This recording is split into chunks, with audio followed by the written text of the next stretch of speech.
एक नई सुबह की शुरुआत के साथ हम हाजिर हैं एक नए तेवर और नए कलेवर के साथ। नया सवेरा का ये बहुत ही खास अंक लेकर हफ्ते की शुरुआत है, इसलिए अगले 1 घंटा पूरा खबरों से खचाखच भरा रहने वाला है।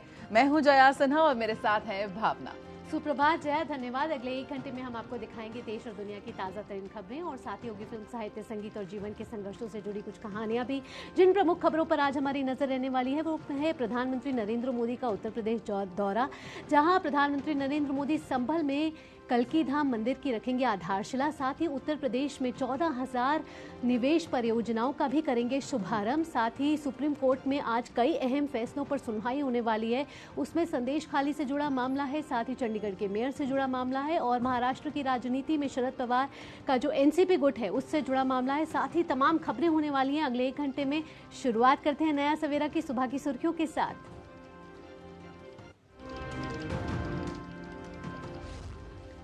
प्रधानमंत्री नरेंद्र मोदी आज यूपी के संभल में कल्की धाम मंदिर की रखेंगे नींव। प्रधानमंत्री एक जनसभा को भी करेंगे संबोधित, साथ ही 14,000 परियोजनाओं का भी करेंगे शुभारंभ।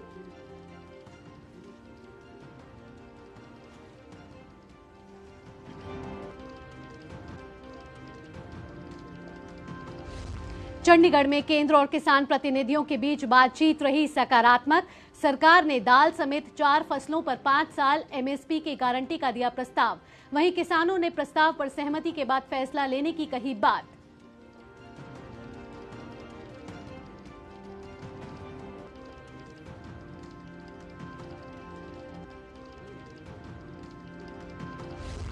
संदेश खाली मामले में कलकत्ता हाईकोर्ट आज फिर करेगा सुनवाई। सुप्रीम कोर्ट में भी महिला शोषण की जांच पश्चिम बंगाल से बाहर कराने की अपील पर होगी सुनवाई।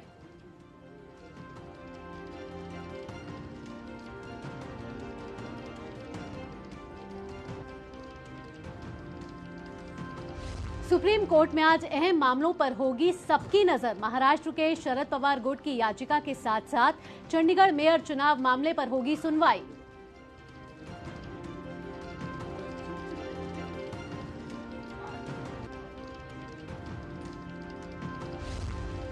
शराब नीति मामले में दिल्ली के मुख्यमंत्री अरविंद केजरीवाल को आज ईडी के सामने होना है पेश। प्रवर्तन निदेशालय ने 6ठा समन जारी कर पूछताछ के लिए बुलाया। अब तक ईडी के सवालों से बचते रहे हैं केजरीवाल।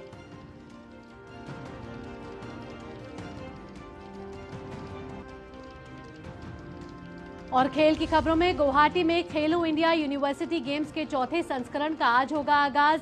प्रधानमंत्री खिलाड़ियों को देंगे वीडियो संदेश। केंद्रीय खेल मंत्री अनुराग सिंह ठाकुर करेंगे शिरकत।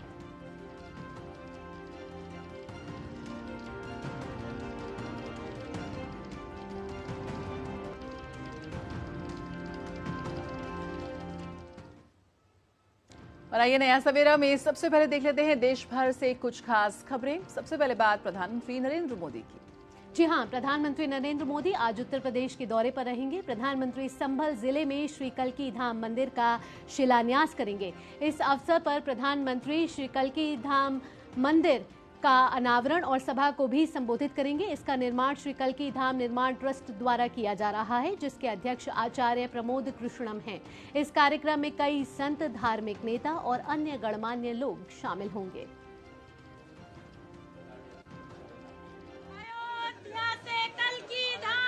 उत्तर प्रदेश के संभल जिले में मौजूद 1000 वर्षों से अधिक प्राचीन कल्की मंदिर के पौराणिक इतिहास और धार्मिक की मान्यता है।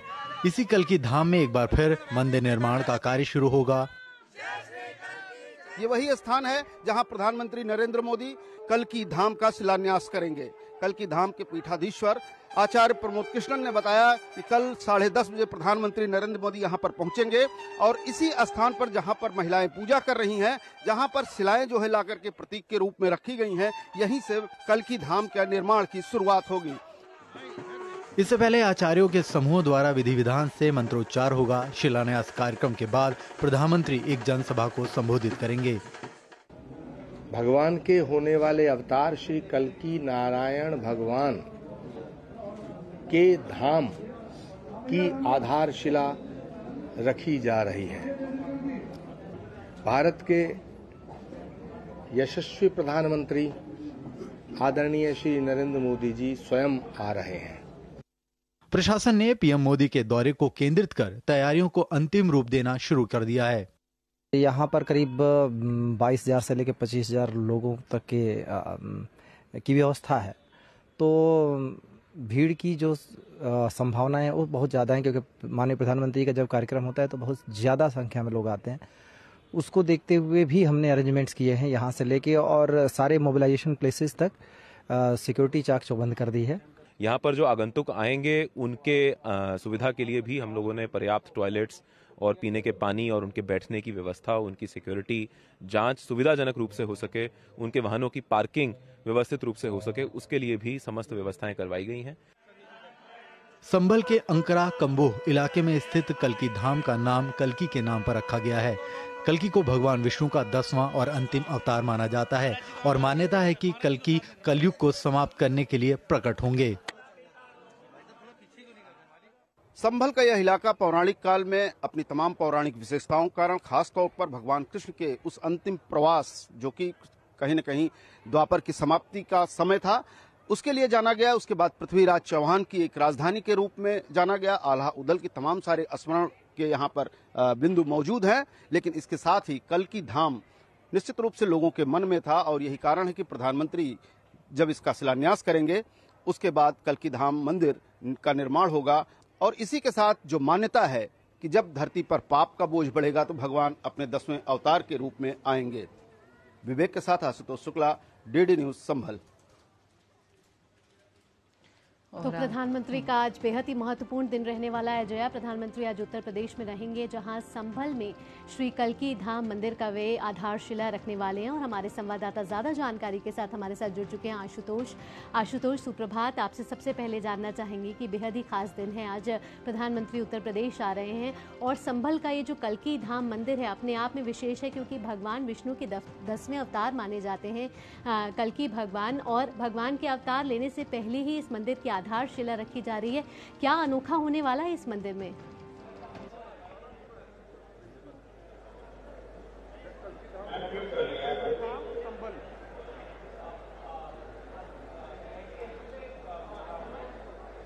देखिए, जहां तक आपने बताया, अगर हम कहें तो संभल जो है एक पौराणिक नगरी भी है और ऐतिहासिक नगरी भी है। पौराणिक इस तरह से है, ऐसी मान्यता है कि यहाँ पर भगवान कृष्ण जो है द्वापर युग के अंत में जो है रुक्मिणी के साथ जो है उन्होंने जो है यहाँ पर प्रवास किया था। कल्प वृक्ष है जिसके नीचे प्रवास किया था और वहीं से यह माना जाता है कि कलयुग की जब समाप्ति होगी और भगवान विष्णु अपने 10वें अवतार में आएंगे तो वह स्थान उनके जन्म लेने का यही होगा, यही संभल होगा। तो निश्चित रूप से उस मान्यता को लेकर के लगातार जो है यहाँ पर लोगों में आस्था और भक्ति बनी रही। और जब कल्की धाम के पीठाधीश्वर आचार्य प्रमोद कृष्णन ने इस बात का उल्लेख किया और साथ में प्रयास शुरू किया कि कल्की धाम में एक कल्की मंदिर जो है, कल्की धाम का मंदिर जो है भगवान विष्णु का यहाँ पर सुंदर बनना चाहिए, उसको लेकर के उन्होंने यहाँ पर कार्यक्रम अपना शुरू किया। इसके साथ ही प्रधानमंत्री से उसकी शिलान्यास भूमि पूजन के लिए अनुरोध किया और प्रधानमंत्री ने उसे समय भी दिया। तो निश्चित रूप से ये युग परिवर्तनकारी एक कार्यक्रम है। युग परिवर्तनकारी इसलिए कह रहे हैं कि जब कलयुग की समाप्ति होगी, कलयुग की समाप्ति में अभी वक्त है, लेकिन ऐसा माना जाता है कि भगवान कृष्ण ने जो है द्वापर युग में यह बात उल्लिखित की थी कि धरती पर जब पाप का बोझ और बढ़ेगा और जब धर्म की स्थापना करनी होगी तो फिर भगवान विष्णु जो है यहाँ पर कल की रूप में अवतार लेंगे और उस अवतार के बाद जो है फिर से एक बार जो है लोगों में धर्म की स्थापना की जा सकेगी। उनमें नैतिकता, सदाचार और आचार व्यवहार क्या होना चाहिए, इसको लेकर के कहीं न कहीं फिर व्यवस्था जो है पुनरीक्षित की जाएगी।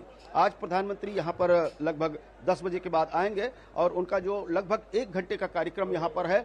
1 घंटे के कार्यक्रम के दौरान जो है यहाँ पर आप देख सकते हैं कि हमारे ठीक बगल में जहाँ पर कल्की मंदिर का शिलान्यास होना है, भूमि पूजन होना है वहाँ पर। इसके साथ ही मंच से एक बड़ी जनसभा को भी यहाँ संबोधित करेंगे। अगर हम कहें तो यहाँ पर तमाम सारे वो अतिथि जिनको प्रमोद कृष्णन पीठाधीश्वर हैं जिन्होंने बुलाया है, वो सब यहाँ पर धीरे धीरे आना शुरू हो गए हैं। इसके साथ ही संभल के आसपास की जनता भी बड़ी संख्या में यहाँ पर उपस्थित होगी और ऐसा माना जा रहा है कि 1-1.5 लाख से अधिक की संख्या होगी और उसको नियंत्रित करने के लिए प्रशासन ने पूरी चाक चौबंद व्यवस्था की है यहाँ पर। जी बिल्कुल आशुतोष, हम देख सकते हैं काफी भव्य समारोह होने जा रहा है इस कल्की धाम के, जब यहाँ पर प्रधानमंत्री अब पहुंचेंगे। किस तरह से आप देख रहे हैं कि वहां पर जो स्थानीय निवासी हैं उनके बीच एक अलग तरह की आस्था और उत्साह है आज के इस कार्यक्रम को लेकर। खासतौर पर जो स्थानीय, जो लोकल वहां पर हैं, किस तरह की तैयारियां उन्होंने की हैं, क्या कुछ खास मान्यता है कल की धाम को लेकर।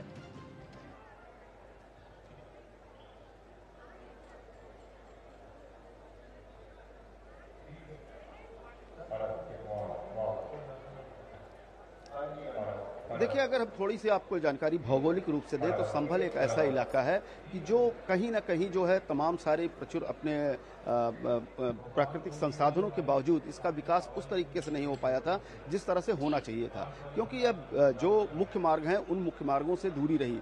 लेकिन अब जबकि यहाँ से गंगा वेस्ट एक्सप्रेस वे निकल रहा है और तमाम सारी सड़कें जो है और भी निर्मित की गई हैं, और उसके साथ ही जो है जो बुनियादी सुविधाओं का ढांचा है उसे लगातार मजबूत किया जा रहा है। उसमें मील का पत्थर यह जो है कल की धाम मंदिर भी माना जा रहा है, इसलिए कि जिस तरह से लोगों ने देखा कि भगवान राम का मंदिर अयोध्या में बढ़ा तो वहाँ की अर्थव्यवस्था में जो है गुणात्मक परिवर्तन आया और वहाँ पर लोगों को रोजगार और तमाम सारे व्यवसाय जो है मिले, और आस्था और भक्ति के साथ व्यवसाय को भी जो प्रोत्साहन मिला।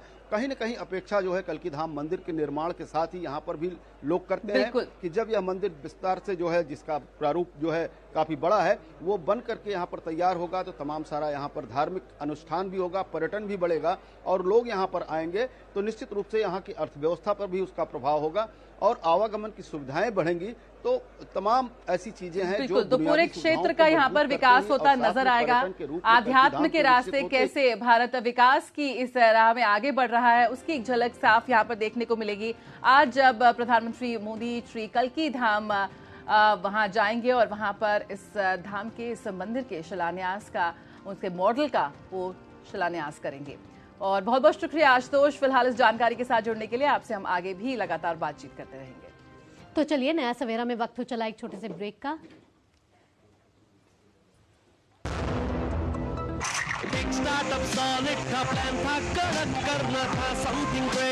पर शुरू से प्रॉब्लम से घेरा यूं कि बिजनेस हुआ अपना बिजनेस गुरु की जरूरत थी खास, सीधे गए SBI स्टार्टअप ब्रांच में तो खुल गया सक्सेस।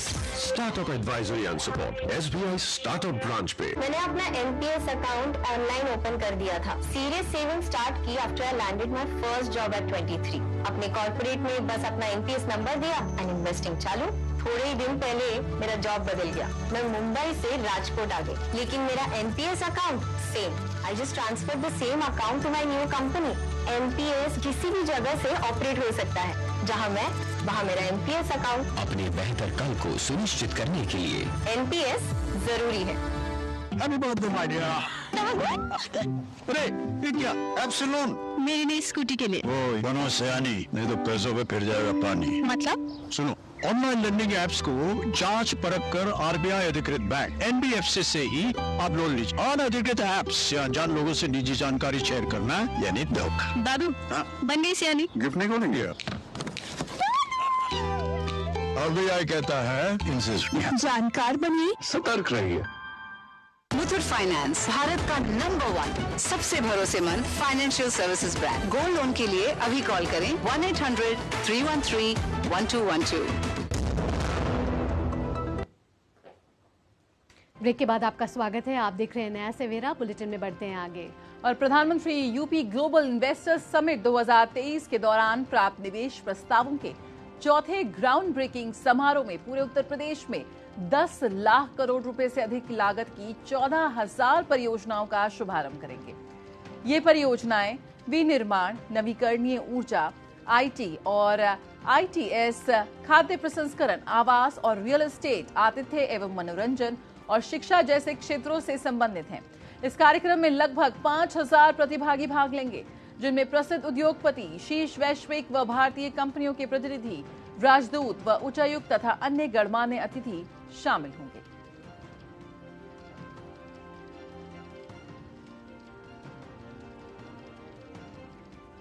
भारत की GDP में 9.2% का योगदान करने वाला उत्तर प्रदेश देश की दूसरे सबसे बड़ी अर्थव्यवस्था है। औद्योगिक विकास परियोजनाओं के इस कार्यक्रम पर DD न्यूज संवाददाता विशाल बैरिस्टो ने लखनऊ के जिला मजिस्ट्रेट से खास बातचीत की है।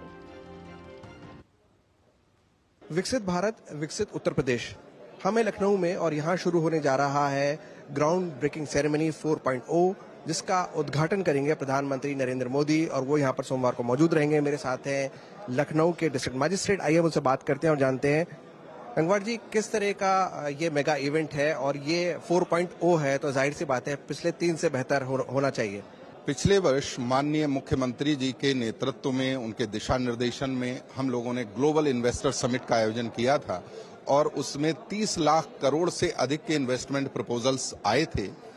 उनमें से एक पहला माइलस्टोन जो हम लोगों ने अचीव किया है, 10 लाख करोड़ से अधिक के इन्वेस्टमेंट प्रपोजल्स को धरातल पर उतारा जा रहा है। ये एक बहुत बड़ा अचीवमेंट है किसी भी स्टेट के लिए और विशेष तौर पर उत्तर प्रदेश के लिए, जिसमें कि अभी विकास की अपार संभावनाएं हैं।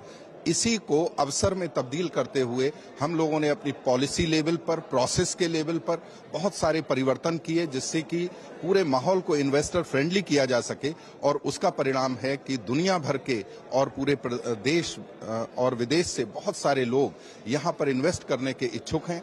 और आज हमारी सारी प्रोसेसेस पूरी ट्रांसपेरेंट तरीके से ऑनलाइन निवेश मित्र पोर्टल के माध्यम से हम लोग सारी उनकी औपचारिकताओं को पूरा कराकर किसी भी निवेश को धरातल पर उतारने का काम करते हैं।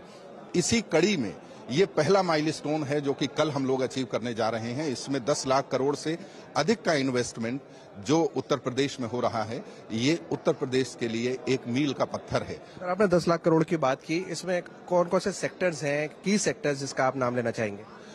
इसमें कई सेक्टर्स हैं, मैन्युफैक्चरिंग इंडस्ट्रीज डिफरेंट सेक्टर्स में लग रही हैं और ये लगातार लगभग हर सेक्टर में, चाहे हाउसिंग सेक्टर हो, चाहे फार्मा सेक्टर हो, इंडस्ट्री के, मैन्युफैक्चरिंग के डिफरेंट सेक्टर्स का जो अगर ओवरऑल देखा जाए तो यहाँ पर पूरे यूपी में अभी बहुत सारी संभावनाएं हैं।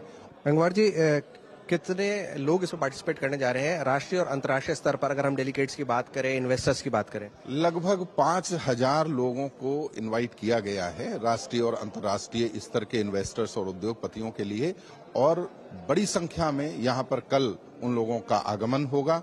एक मुख्य पंडाल बनाया गया है जिसमें माननीय प्रधानमंत्री जी द्वारा भी संबोधन किया जाएगा, इनॉग्रेशन भी किया जाएगा जीबीसी का।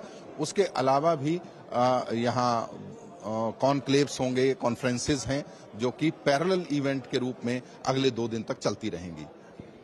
तो ये थे लखनऊ के डिस्ट्रिक्ट मजिस्ट्रेट, जिनका ये कहना है कि लखनऊ पूरी तरह से तैयार है।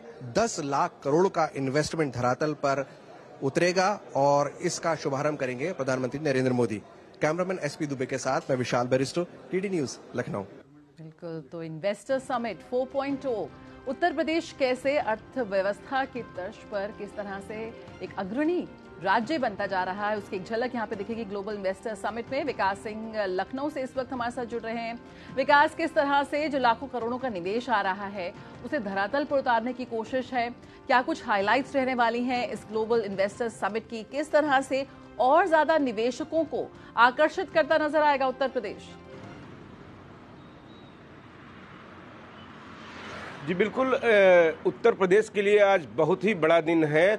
1 ट्रिलियन इकोनॉमी के जो लक्ष्य रखा था उत्तर प्रदेश में, उत्तर प्रदेश सरकार और मुख्यमंत्री योगी आदित्यनाथ के द्वारा, उसी की ओर बढ़ता हुआ उत्तर प्रदेश में कदम है। प्रधानमंत्री नरेंद्र मोदी की मौजूदगी में यहाँ पर 10 लाख करोड़ से ज़्यादा की 14,000 परियोजनाएं धरातल पे उतरेंगी। तो आप मान सकते हैं इसमें कि उत्तर प्रदेश के सभी जनपद इसमें जुड़े रहेंगे। इससे पहले आमतौर पर देखा जाता था पहले कि या नोएडा या बड़े बड़े शहरों में ही निवेशक आते थे, खासतौर से नोएडा और गाजियाबाद की बात कर रहा हूँ। लेकिन ग्लोबल इन्वेस्टर समिट के बाद यहाँ पर निवेशक जब आए यहाँ पर, तो वहाँ पे उत्तर प्रदेश में उन्होंने देखा कि यहाँ पर क्या क्या चीज़ें हैं। यहाँ पर कानून व्यवस्था बदली, यहाँ पर पूरा शासन ने जिस तरीके से सुविधाजनक तरीके से निवेशकों को यहाँ पर आकर्षित किया, सिंगल विंडो सिस्टम बनाया, निवेश मित्र पोर्टल के माध्यम से लोगों को आकर्षित किया, तो उसके बाद से उत्तर प्रदेश के विकास में नई गति आने लगी और हम देख रहे हैं 10 लाख करोड़ से ज़्यादा की परियोजनाएं। इससे पहले 35 लाख करोड़ से ज़्यादा के MOU पे हस्ताक्षर किए गए थे उत्तर प्रदेश में। तो ये एक सबसे बड़ी बड़ी बात होगी उत्तर प्रदेश के लिए। देश में दूसरे नंबर की इकोनॉमी है, उत्तर प्रदेश का लक्ष्य ये है कि एक नंबर की इकोनॉमी बनने के लिए उत्तर प्रदेश आगे बढ़े। डबल इंजन की सरकार जब से बनी है उत्तर प्रदेश में, तब से विकास को नए पंख मिल गए हैं और प्रधानमंत्री नरेंद्र मोदी के नेतृत्व में जिस तरीके से काम हो रहा है, उत्तर प्रदेश के चाहे पर्यटन का विकास हो, चाहे इंफ्रास्ट्रक्चर का विकास हो, चाहे एग्रीकल्चर का विकास हो, सभी क्षेत्रों में निवेशक यहाँ पर आ रहे हैं और उत्तर प्रदेश तेजी से आगे बढ़ रहा है। उत्तर प्रदेश की अर्थव्यवस्था बढ़ रही है और इस निवेश के बाद, धरातल पे उतरने के बाद 34,000 रोजगार भी सृजित होंगे। ये अपने आप में दर्शाता है। एक समय रहता था उत्तर प्रदेश के लोग रोजगार के लिए बाहर जाया करते थे, लेकिन अब उनको यहीं पर अच्छी व्यवस्थाएं मिल रही हैं, अच्छे नौकरी मिलेगी। तो ये दिखाता है किस तरीके से डबल इंजन की सरकार लोगों के विकास के लिए, लोगों के जीवन में बदलाव के लिए काम कर रही है और यही है उत्तर प्रदेश, बदलता हुआ उत्तर प्रदेश। बहुत बहुत धन्यवाद विकास, इतनी तमाम जानकारी हम तक साझा करने के लिए। तो बेहद ही महत्वपूर्ण दिन है आज उत्तर प्रदेश के लिए, क्योंकि आज उत्तर प्रदेश जिस राह पर आगे चल रहा है, $1 ट्रिलियन इकोनॉमी बनने के लिए अग्रसर है, उसमें ये जो विकास परियोजनाएं आज प्रधानमंत्री राष्ट्र को समर्पित कर रहे हैं, वो अपने आप में एक महत्वपूर्ण भूमिका निभाएंगे। फिलहाल नया सवेरा में वक्त हो चला एक छोटे से ब्रेक का। ब्रेक के बाद भी खबरों का सिलसिला जारी रहेगा। अब लोन प्रोसेसिंग में इतनी देरी, ये सब ना तुमसे नहीं होगा। लो तुम ही कर लो। देखो तुम इधर आओ। क्या बात है? फाइनेंशियल एसेट्स का प्रमाण देना है, इस वजह से लोन अटका है। देखो, अकाउंट एग्रीगेटर से जुड़ो। अकाउंट एग्रीगेटर बैंक इत्यादि के पास उपलब्ध आपकी वित्तीय जानकारी को आपकी स्पष्ट सहमति से ऋण देने वाली वित्तीय संस्थाओं से साझा करता है। पापा, it was so easy. RBI कहता है, जानकार बनिए, सतर्क रहिए। मैं आईटी प्रोफेशनल, मुझे मार्केट और इन्वेस्टमेंट के बारे में ज्यादा नहीं पता था। सो एनपीएस के प्रोफेशनल फंड मैनेजमेंट के थ्रू अब ऑटोमेटिक इन्वेस्टिंग बढ़िया चल रही है। मैं जितनी आसानी से इतने सारे एप्स यूज करता हूँ, बस उतना ही इजी और एक्सेसिबल है ऐप के थ्रू मेरा एनपीएस अकाउंट। रिटर्न्स, इन्वेस्टमेंट, सब चीजों का ट्रैक रखना बिल्कुल आसान है। अपने बेहतर कल को सुनिश्चित करने के लिए एनपीएस जरूरी है। मोदी सरकार की गारंटी, हर गरीब का मुफ्त इलाज। 55 करोड़ लोगों को दी हर साल 5 लाख रुपए तक के मुफ्त इलाज की निश्चिंतता। हमारा संकल्प, विकसित भारत। यारो, शादी तो मैं प्रीति से ही करूंगा। कॉलेज टॉप करके अच्छी सी नौकरी लूंगा, झट से प्रीति को प्रपोज कर दूंगा और फैमिली हॉलिडे स्पेन में। वाह यार, मैं तेरी प्लानिंग का बड़ा फैन। तू आज ही एसबीआई में अपना सेविंग्स अकाउंट ओपन कर ले और अपने स्पेन हॉलिडे की सेविंग शुरू कर। एसबीआई सेविंग्स अकाउंट के साथ पाइए सेफ, सिक्योर, कन्वीनियंट बैंकिंग और ग्रेट कस्टमर सर्विस। एसबीआई, देश का फैन। ब्रेक के बाद आपका स्वागत है। आप देख रहे हैं नया सवेरा और बुलेटिन में आगे बढ़ते हैं और बात करते हैं सरकार और किसान प्रतिनिधियों के बीच जो चौथे दौर की बैठक हुई है, उसमें किन मसलों पर बात हुई है। बिल्कुल, चंडीगढ़ में केंद्र सरकार और किसान प्रतिनिधियों के बीच चौथे दौर की बातचीत हुई। दोनों पक्षों के बीच हुई इस बातचीत काफी सकारात्मक रही। बैठक में सरकार ने किसानों के सामने प्रस्ताव रखा है कि अगर हरियाणा और पंजाब के किसान क्रॉप डाइवर्सिफिकेशन करते हैं और मक्का, कपास, उड़द और अरहर की खेती करते हैं, तो सरकार इन 4 फसलों पर गारंटी देगी कि अगले 5 वर्षों तक नेफेड और एनसीसीएफ के माध्यम से उनकी फसल को एमएसपी पर खरीदा जाएगा। वहीं किसानों ने प्रस्ताव पर सहमति के बाद फैसला लेने की बात कही है। केंद्रीय मंत्रियों ने भी नेफेड और एनसीसीएफ से चर्चा करने की बात कही है। और इसमें केंद्रीय मंत्री पीयूष गोयल ने कहा कि हमने भारतीय किसान मजदूर संघ और अन्य किसान नेताओं के साथ की सकारात्मक चर्चा। यूनियन के प्रतिनिधियों ने कुछ ऐसे विषय सामने रखे जिसमें 3-4 प्रमुख अंश को जोड़कर लगभग दोनों पक्षों के बीच में वार्तालाप के माध्यम से लंबी चर्चा, सकारात्मक सोच, पॉजिटिव एटीट्यूड के साथ और थोड़ी innovative, out of the box thinking करके कुछ सुझाव पंजाब हरियाणा के किसान हो, पंजाब हरियाणा की जमीन की समस्या हो और साथ ही साथ पूरे देश के किसानों को भी, देश की अर्थव्यवस्था को भी और देश के उपभोक्ताओं को भी, सभी को लाभ हो सके, ऐसा एक मार्ग चर्चा के माध्यम से निकला है। और केंद्रीय मंत्री पीयूष गोयल ने कहा कि वार्ता नए विचारों और नई सोच के साथ दोनों पक्षों में हुई है। उन्होंने कहा कि यूनियन के प्रतिनिधियों ने कुछ ऐसे विषय सामने रखे जिसमें लगभग सहमति से पॉजिटिव एटीट्यूड के साथ और इनोवेटिव कुछ सुझाव दिए गए हैं, जिससे पंजाब का भी लाभ होगा और हरियाणा के किसानों का भी फायदा होगा। यूनियन के प्रतिनिधियों ने कुछ ऐसे विषय सामने रखे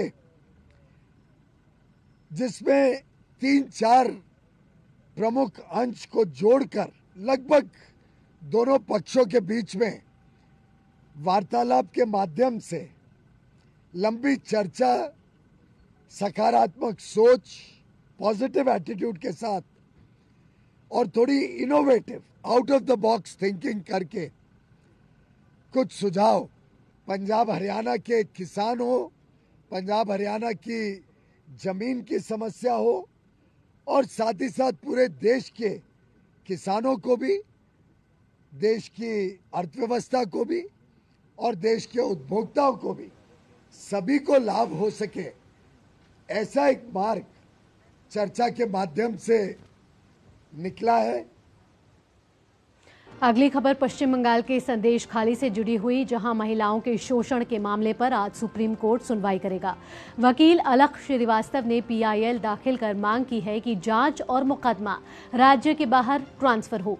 सुप्रीम कोर्ट की निगरानी में सीबीआई या एसआईटी जांच हो। मणिपुर की तरह 3 जजों की कमेटी जांच करे।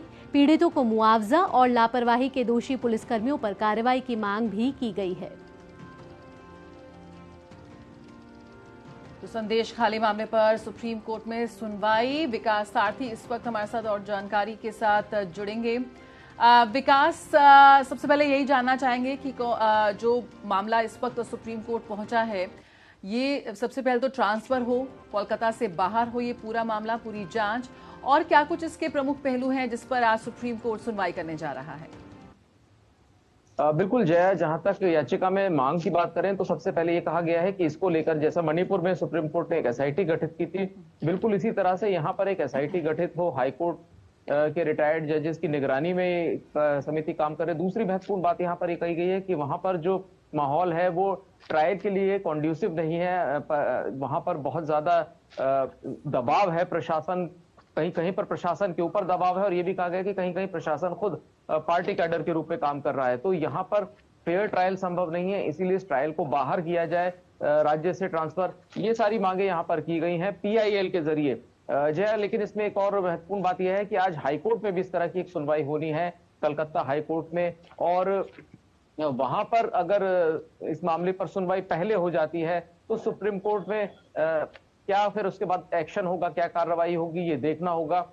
लेकिन जहां तक याचिकाकर्ता की बात करें तो याचिकाकर्ता सुप्रीम कोर्ट के एक वकील हैं, और उन्होंने ये पीआईएल शुक्रवार को दाखिल की थी, और उन्होंने इसको शुक्रवार को उठाया भी था। लेकिन उस वक्त कोर्ट का ये कहना था कि जो याचिका के जो भी तथ्य हैं वो उनको देर से मिले हैं कोर्ट को, और वो उसमें पूरी तरह से उसकी स्टडी नहीं कर पाए हैं। इसीलिए जो नेक्स्ट वर्किंग डे है, यानी आज सोमवार है, आज के दिन इस केस को लिस्ट किया गया है। जस्टिस बीवी नागरत्ना की बेंच है जो इस मामले की सुनवाई करेगी, और सुनवाई में कुछ देरी भी हो सकती है, क्योंकि जो पिटिशन, जो केस का नंबर है वो लगभग 76वें नंबर पर है केस, तो मुमकिन है कि कुछ देर होगी इस मामले को बेंच के सामने सुनवाई में आने के लिए। और आज हाईकोर्ट में भी इस पर सुनवाई होनी है, तो कुछ घंटों में साफ हो जाएगा कि ये सुनवाई हाईकोर्ट में चलेगी इस मामले की, या सुप्रीम कोर्ट, जैसा कि मणिपुर की को लेकर के एक मांग की गई कि जैसे मणिपुर में एक एसआईटी गठित की गई है, सुप्रीम कोर्ट की निगरानी में एक एसआईटी गठित की जाए, वो ये देखने को मिलेगा। अगले कुछ घंटों में बात साफ हो जाएगी। जय, बिल्कुल, बहुत बहुत शुक्रिया विकास इस जानकारी के साथ जुड़ने के लिए। तो सुप्रीम कोर्ट में आज मामला लंबित होगा, लेकिन उसके बाद जिस तरह से हमारे संवाददाता बता रहे थे कि इस पूरे मामले पर, यानी कि संदेश खाली मामले पर, आज कलकत्ता हाईकोर्ट में भी सुनवाई होनी है। और संदेश खाली में किसी भी नेता के प्रवेश की अनुमति नहीं होने पर विपक्ष के नेता शुभेंदु अधिकारी ने इस पर न्यायिक हस्तक्षेप की मांग की है। भाजपा का आरोप है कि जिला पुलिस यौन उत्पीड़न के आरोपियों को संरक्षण दे रही है।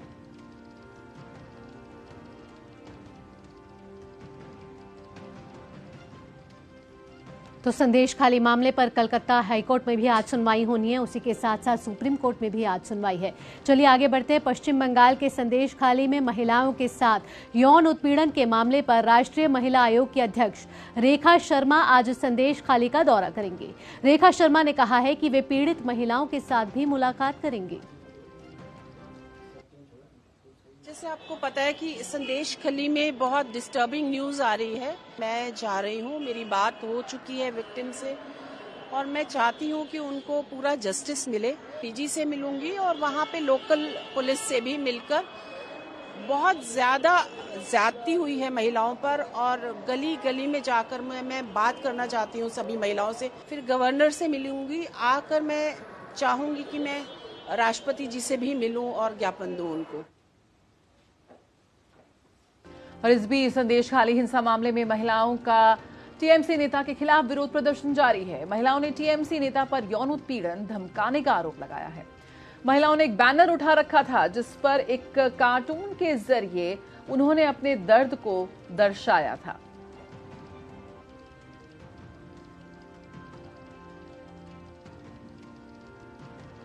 और अब दिल्ली के आबकारी घोटाले मामले से जुड़ी खबर। शराब घोटाला मामले में प्रवर्तन निदेशालय ने आज दिल्ली के मुख्यमंत्री अरविंद केजरीवाल को पूछताछ के लिए बुलाया है।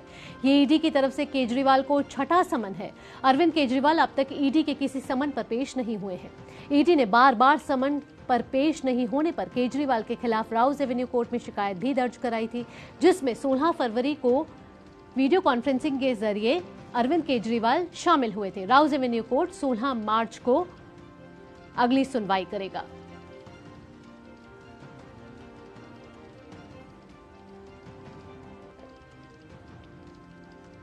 तो प्रवर्तन निदेशालय का छठा समन यहां पर केजरीवाल को, और क्या आज पेश होंगे केजरीवाल, एक बड़ा सवाल यहां पर, क्योंकि लगातार वो ईडी के समन्स को नजरअंदाज कर रहे हैं। शराब घोटाला मामला जिसकी आंच आपके कई नेताओं तक पहुंची है, और क्या केजरीवाल आज ईडी के सवालों का जवाब देंगे? छठे समन पर पहुंचेंगे ईडी के दरवाजे? देखने वाली बात होगी। और सुप्रीम कोर्ट में आज अहम सुनवाई का दिन है। उच्चतम न्यायालय आज शरद पवार गुट की याचिका पर सुनवाई करेगा, जिसमें अजीत पवार के नेतृत्व वाले गुट को असली एनसीपी घोषित करने के आदेश को चुनौती दी गई है। चुनाव आयोग ने 6 फरवरी को घोषणा की थी कि अजीत पवार गुट ही असली एनसीपी है। आयोग ने अजीत के नेतृत्व वाले गुट को पार्टी का चुनाव चिन्ह घड़ी भी आवंटित कर दिया था। वहीं चंडीगढ़ मेयर चुनाव मामले पर भी आज सुप्रीम कोर्ट सुनवाई करेगा। अदालत चंडीगढ़ मेयर चुनाव के रिटर्निंग ऑफिसर अनिल मसीह पर लगे आरोपों पर सुनवाई करेगा। सुप्रीम कोर्ट आप कांग्रेस गठबंधन के मेयर पद के उम्मीदवार रहे कुलदीप कुमार की याचिका पर सुनवाई करेगा। कुलदीप कुमार ने पीठासीन अधिकारी अनिल मसीह पर मतगणना के दौरान धोखाधड़ी और जालसाजी के आरोप लगाए थे।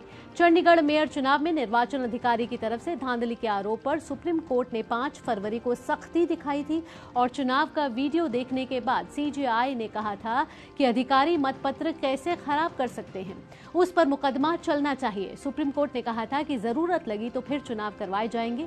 अभी मतपत्र और मतदान का वीडियो हाई कोर्ट को सौंप दिया जाए। सुप्रीम कोर्ट ने निर्वाचन अधिकारी को व्यक्तिगत रूप से पेश होकर अपने आचरण पर सफाई देने को भी कहा था और 19 फरवरी की तारीख तय की थी। नौसेना अभ्यास मिलन के 12वें संस्करण का आगाज आज से होगा। विशाखापत्तनम में आयोजित होने वाले ये अभ्यास 27 फरवरी तक चलेगा। 50 देशों की नौसेना इस अभ्यास में शिरकत कर रही है। इस अभ्यास की थीम सुरक्षित समुद्री भविष्य के लिए नौसेना गठबंधन बनाना है। मिलन अभ्यास पर भारतीय नौसेना ने एक्स पर पोस्ट कर कहा कि इस अभ्यास का उद्देश्य समुद्र की सुरक्षा बढ़ाने के साथ साथ विकास और समृद्धि के लिए सुरक्षा सुनिश्चित करने के लिए विचार साझा करने का एक मंच प्रदान करना है। नौसेना अभ्यास मिलन अभ्यास 2 फेज में होगा। पहला हार्बर फेज और दूसरा सी फेज। हार्बर फेज 19 से 23 तक आयोजित होगा। हार्बर फेज में संस्कृतियों को साझा करने के लिए अंतर्राष्ट्रीय समुद्री सेमिनार, अंतर्राष्ट्रीय शहर परेड, समुद्री प्रदर्शनी और विभिन्न खेल कार्यक्रम आयोजित किए जाएंगे। वहीं सी फेज 24 से 27 फरवरी तक होगा। सी फेज में भारतीय नौसेना के विमान व अन्य इकाइयां मित्र देशों के विमानों व जहाजों के साथ भाग लेंगे। इसमें बड़े पैमाने पर युद्धाभ्यास, उन्नत वायु रक्षा अभियान, पनडुब्बी रोधी युद्ध और सतह रोधी ऑपरेशन किए जाएंगे। मिलन अभ्यास हिंद महासागर क्षेत्र में समुद्री सहयोग और सुरक्षा को बढ़ावा देने की दिशा में भारत की प्रतिबद्धता का प्रदर्शन है।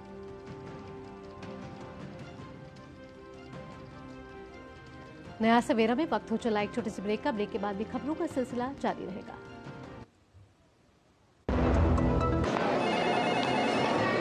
सर, आप बहुत लकी है कि आपके बेटे ने हेल्थ इंश्योरेंस और बाकी सारी फॉर्मेलिटीज टाइम से पूरी कर दी है।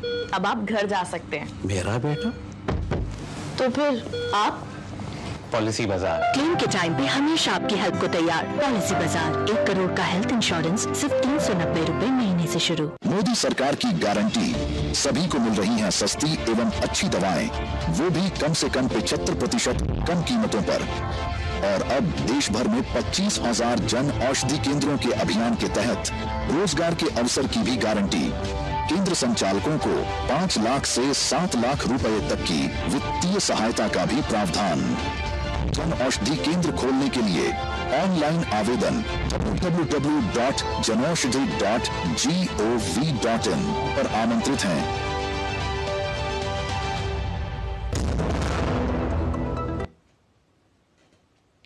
और आइए एक बार फिर रुक करते हैं इस वक्त की बड़ी खबर का। चंडीगढ़ में केंद्र और किसान प्रतिनिधियों के बीच हुई सकारात्मक बातचीत पर खास बात करते हैं। इस वक्त प्रधानमंत्री की एमएसपी कमेटी के सदस्य विनोद आनंद हमारे साथ जुड़ चुके हैं इस वक्त नया सवेरा में। बहुत बहुत स्वागत है विनोद आनंद जी आपका हमारे इस नया सवेरा कार्यक्रम में। एक जो एमएसपी की मांग यहाँ पर किसान कर रहे हैं उस पर कल बातचीत में काफी सकारात्मक चर्चा हुई। एक नया फॉर्मूला यहाँ पर निकल कर आया है जो सरकार ने, उन्होंने कहा है कि अगर वो क्रॉप डाइवर्सिफिकेशन करते हैं तो ऐसे में उनको एमएसपी दी जाएगी। अगले 5 वर्षों तक का प्रस्ताव यहाँ पर सरकार की ओर से दिया गया है फसलों पर, 4 या 5 फसलों पर। किस तरह से देखते हैं इस नया जो यहाँ पे सहमति बनती नजर आ रही है और यहाँ पर जो सरकार की ओर से प्रस्ताव दिया गया है किसानों को?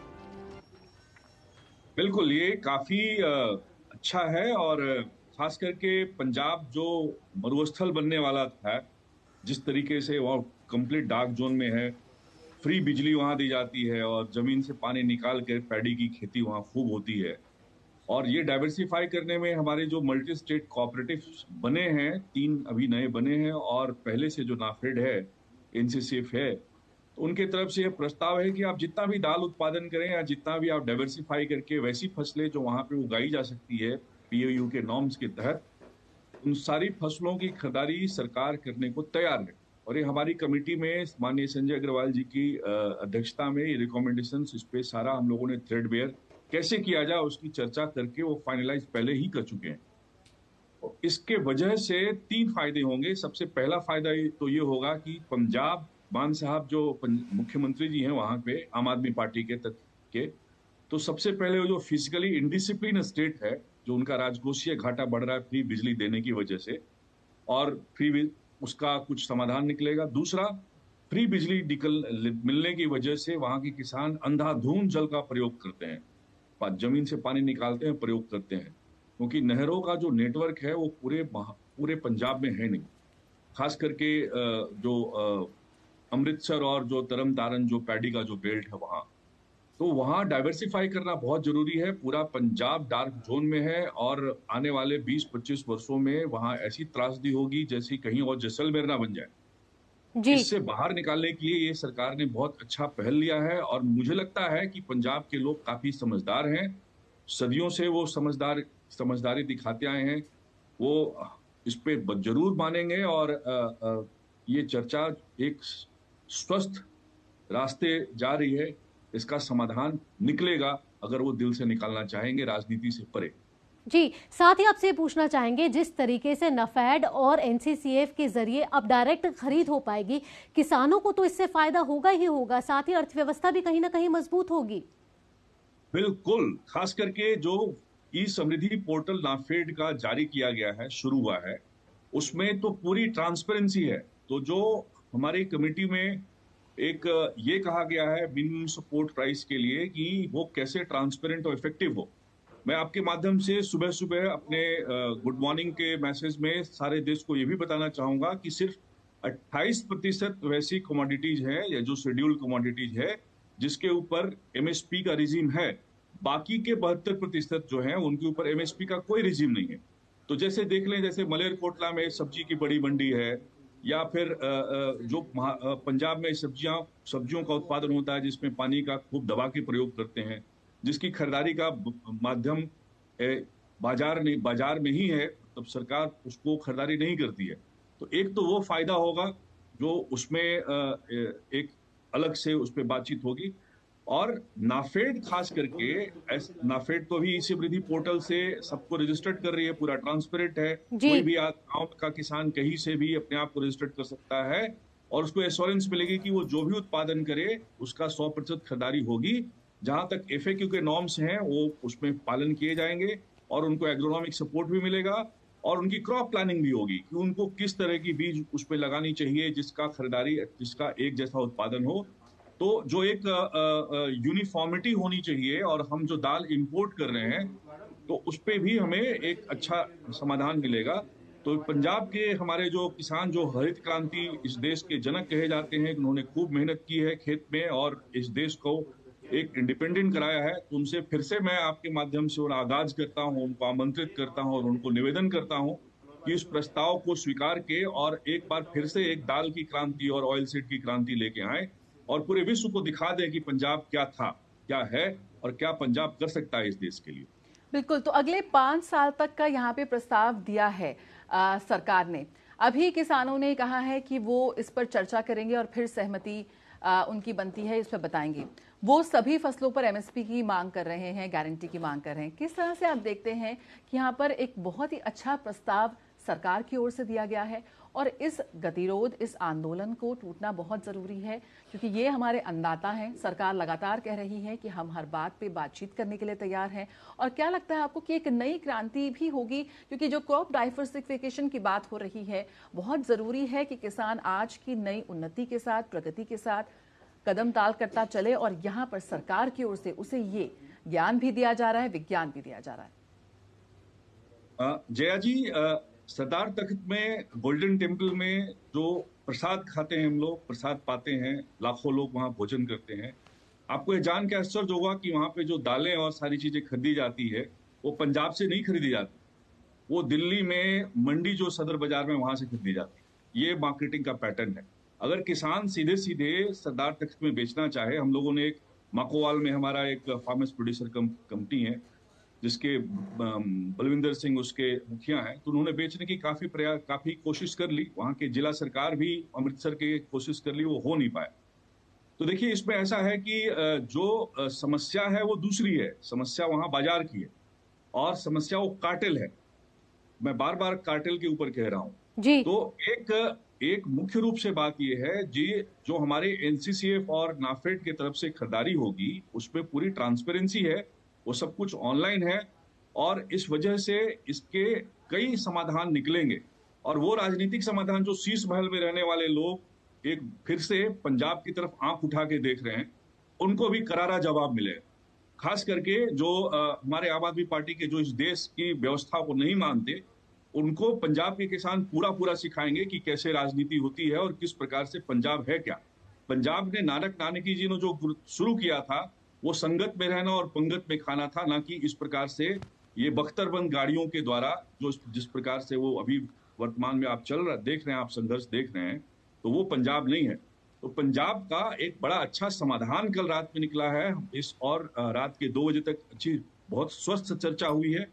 अपने वहाँ बीजू जी थे, वहाँ हमारे इनके कक्का जी की पार्टी की तरफ से और बाकी के और भी लोग थे सर, और काफी स्वस्थ चर्चा हुई है और उससे बहुत समाधान अच्छा निकला है। आप देख रहे हैं कि प्याज की जब भाव ऊपर नीचे हो रहा था हमारे यहाँ, तो NCCF ने और नाफेड ने और इनाम ने और खास करके SFSC ने किस प्रकार से सबने संयुक्त रूप से मिल करके उस भाव को कंट्रोल किया था।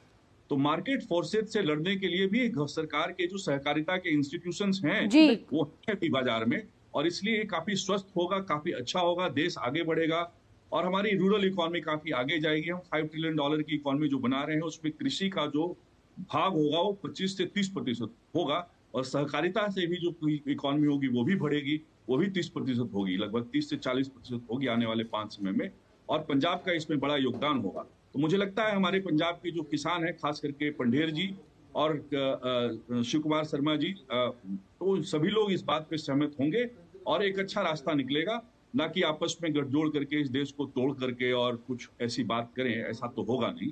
तो अच्छा है, काफी अच्छी चर्चा हुई है और मैं आश्वस्त हूँ, बहुत खुश हूँ कि हम तो लोग बेहद ही सकारात्मक चर्चा हुई है। विनोद आनंद जी, आपका बहुत बहुत धन्यवाद अपने विचार प्रस्तुत करने के लिए और आप बताने के लिए कि किस तरीके से अगर नफेड और एनसीसीएफ के जरिए डायरेक्ट खरीद होती है तो किसानों को फायदा होने वाला है। और कल जब चौथे दौर की बातचीत हुई है किसान प्रतिनिधियों के बीच और केंद्र सरकार के प्रतिनिधियों के बीच, बेहद ही सकारात्मक रही है। और अब 2 दिन का वक्त किसान प्रतिनिधियों ने मांगा है, जिसमें क्रॉप डाइवर्सिफिकेशन को लेकर जो 4 फसलों को लेकर अहम प्रस्ताव रखा गया है केंद्र सरकार के जरिए, वो किसान प्रतिनिधि अब उस फैसले का स्वागत करते हैं या ये नहीं, ये तो 2 दिन के बाद पता चलेगा। चलिए नया सवेरा में आगे बढ़ते हैं और अब वक्त तो चला है अखबारों की सुर्खियों का।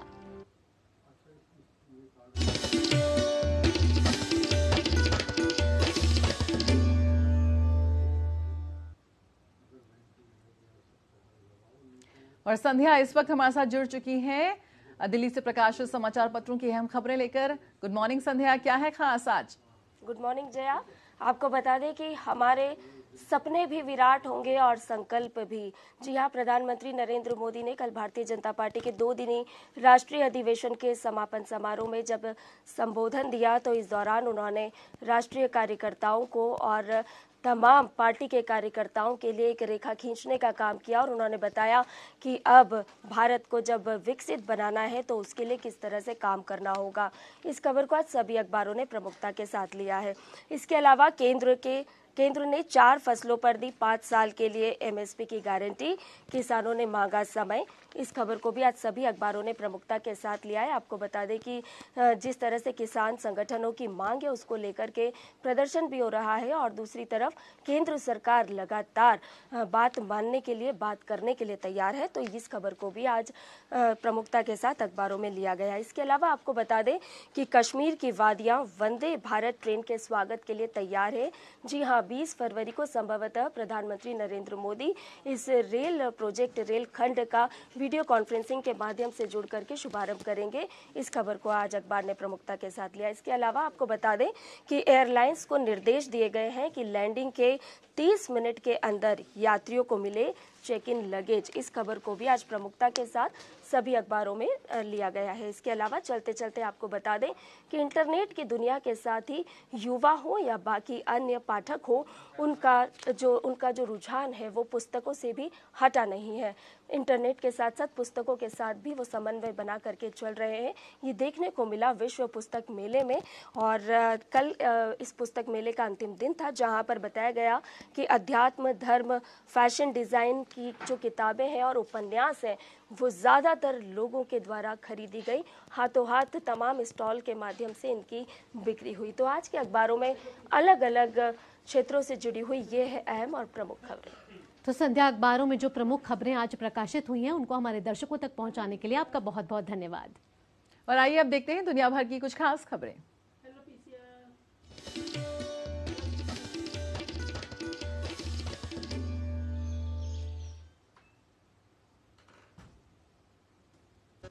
रूस ने यूक्रेन के अवदीवका सिटी पर अपना पूरा नियंत्रण कर लिया है। मई 2023 में यूक्रेन के बखमुत शहर पर कब्जा करने के बाद रूस को करीब 9 महीने बाद बड़ी कामयाबी हासिल हुई है।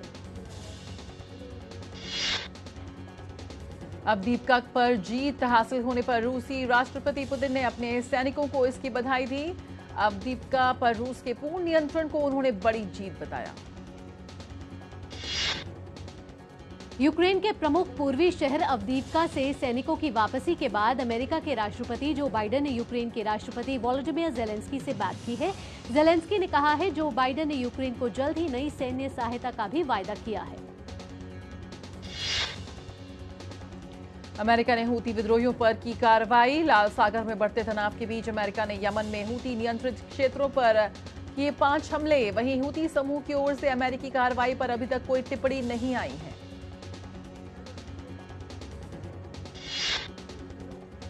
अमेरिका में एक बार फिर गोलीबारी की घटना सामने आई है। गोलीबारी में 2 पुलिस अधिकारी और 1 अन्य की मौत हुई है। हादसे में घायल व्यक्ति अस्पताल में भर्ती है। और आइए अब बात करते हैं कारोबार जगत की।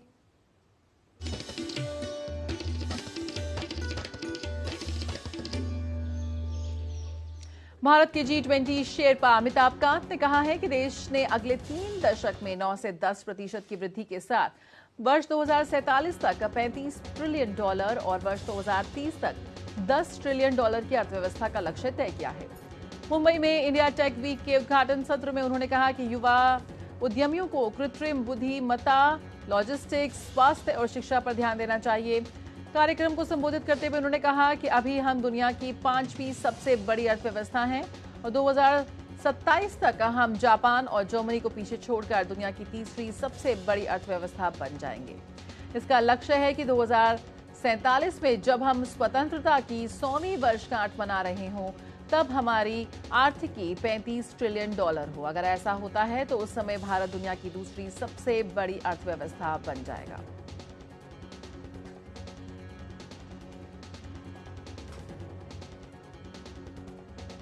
और अब खबरें देखते हैं खेल जगत से हमारे खास सेगमेंट स्पोर्ट्स रैप में।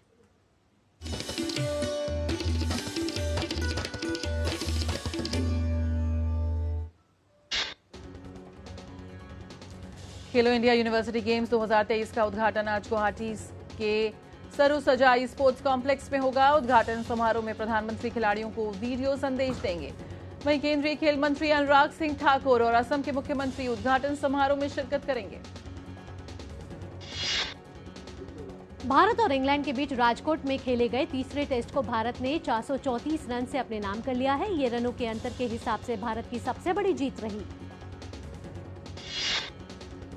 भारतीय महिला हॉकी टीम ने FIH प्रो लीग के शूटआउट मुकाबले में अमेरिका को 2-1 से हरा दिया। रोमांचक मुकाबले में निर्धारित समय में दोनों टीमों का स्कोर 1-1 से बराबरी पर था। इसके बाद मुकाबला शूटआउट में गया, जहां भारत के लिए सोनिया और मुमताज खान ने गोल किए, जबकि अमेरिका की ओर से क्राउज लिया ने एक गोल किया। बुसान में चल रहे विश्व टेबल टेनिस टीम चैंपियनशिप में भारतीय महिला टेबल टेनिस टीम ने अपने पहले मैच में हंगरी को 3-2 से हरा दिया। पहले मुकाबले में मनिका बत्रा ने हंगरी के खिलाड़ी को 3-2 के अंतर से हराया। इसके बाद भारत की अहिका मुखर्जी ने भारत के लिए दूसरा मैच जीता, जबकि तीसरे और निर्णायक मैच को मनिका बत्रा ने 3-0 से अपने नाम करके भारत को जीत दिला दी। और सिने जगत की कुछ खबरों पर डाल लेते हैं नजर अब।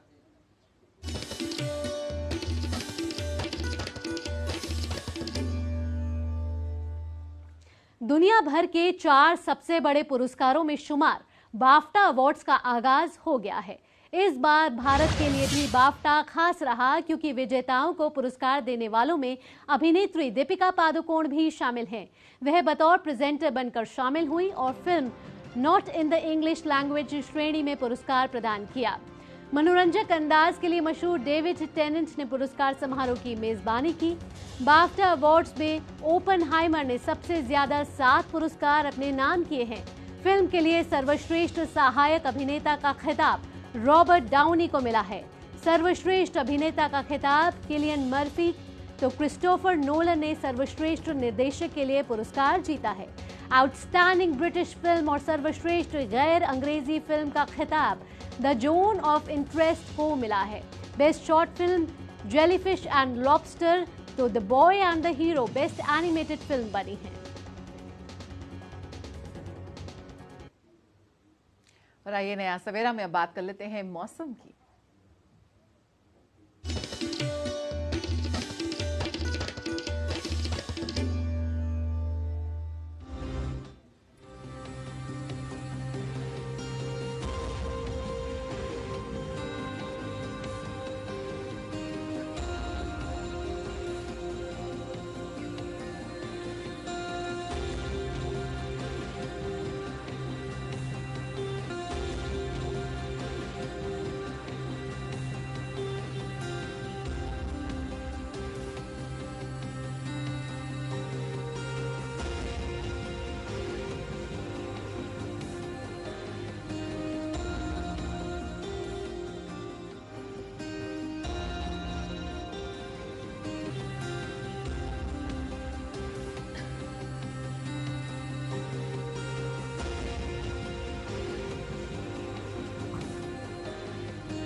तो नया सवेरा के इस अंक में आज बस इतना है, लेकिन जाने से पहले आपको छोड़ दिए जाते हैं उड़ीसा के मयूरभंज में आदि महोत्सव की सुंदर झलकियों के साथ। यहाँ आदि संस्कृति से लोग रूबरू हुए इस आदि महोत्सव के जरिए। तो आप लोग भी लुत्फ उठाइए इन झलकियों का और मुझे और भावना को दीजिए इजाजत। नमस्कार। नमस्कार।